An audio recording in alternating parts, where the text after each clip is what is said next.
Dylan Cease, Yep. who's coming off a great season, but we've seen this oscillating back and forth between, hey, I'm an ace, hey, I'm a SP3 that makes you pull your hair out, and it all kind of settles in the end. But it's just, do you want the headache as you're going through it? I guess. Right. I mean, the main thing with Dylan Cease is just against lefties that his slider isn't as effective.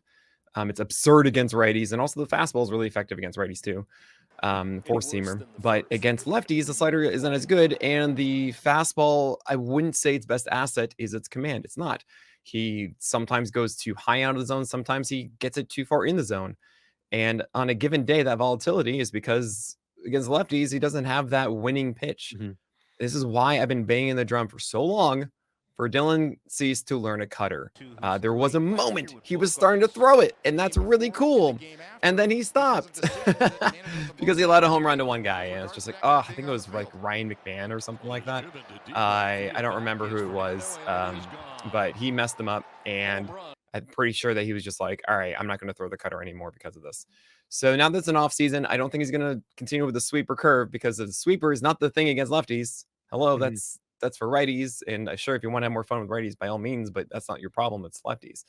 So I'm going to believe that he's going to work on something to make it better for him against left-handed pitching.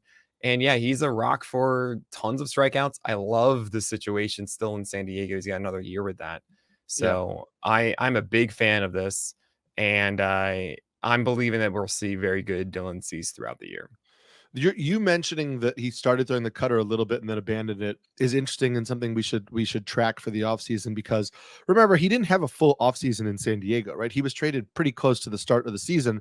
They weren't really like overhauling his pitch mix right after they traded for him. So the idea that they were like, he tried the cutter, didn't like it, makes me think that in a full offseason with this team and with this organization, with this pitching development group, it might make more sense for them to say, hey, all right, now let's go ahead with this. You're not really trying to make huge changes to your pitch mix in the middle of a season.